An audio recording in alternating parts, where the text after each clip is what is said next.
प्यारे बच्चों, आज मैं पदार्थ टॉपिक लेकर उपस्थित हूँ।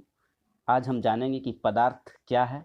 पदार्थ को ही हम द्रव्य कहते हैं और अंग्रेजी में पदार्थ को मैटर या फिर द्रव्य को सब्सटेंस कहा जाता है। तो हमें कहीं भी कंफ्यूज नहीं रहना है कि पदार्थ और द्रव्य एक दूसरे से भिन्न होते हैं, सब सेम होते हैं। अब हम अपनी ब्रह्मांड की बात करें तो यह मुख्य रूप से दो चीज़ों से मिलकर के बना है, दो अवयवों से मिलकर बना है, जिसे हम पदार्थ और ऊर्जा कहते हैं।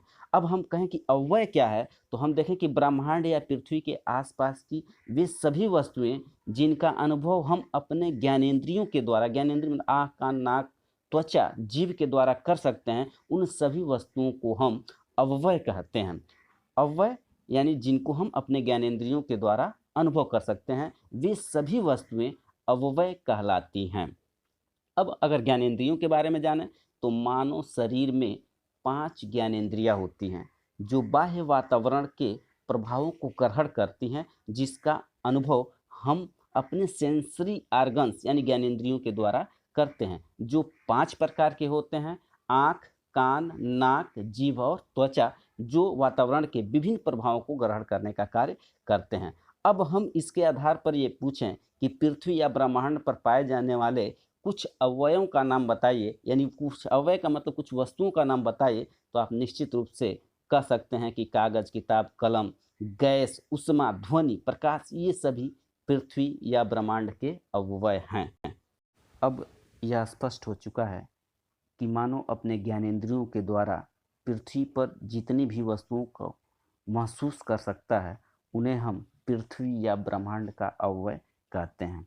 अब अवयव पर हमें कोई संदेह नहीं होना चाहिए, यानी जो भी चीज़ें हमको दिखाई दे रही हैं, जैसे लकड़ी, मेज, किताब, दूध, पेट्रोल, ध्वनि, उष्मा, उन सभी चीज़ों को हम अवयव कहते हैं। अब हम इन अवयवों का थोड़ा ध्यान से निरीक्षण करें तो इनमें कुछ खास विशेषताएं पाई जाएंगी, जो कुछ में होंगी और जो कुछ में नहीं होंगी। तो इसमें से कुछ खास विशेषता ये है कि ये जो अवयव हैं उनमें से कुछ ऐसे होते हैं जो स्थान घेरते हैं और उनमें भार होता है। ये दो विशेषताओं के आधार पर हम कह सकते हैं कि वे पदार्थ या वस्तुएं जो स्थान घेरते हैं और जिनमें भार होता है, उन्हें हम पदार्थ या द्रव्य कहते हैं। यानी परिभाषा इस प्रकार से हो सकती है कि ब्रह्मांड या पृथ्वी पर पाए जाने वाले वे सभी अवयव जो स्थान घेरते हैं और जिनमें भार होता है, उन्हें पदार्थ या द्रव्य कहते हैं।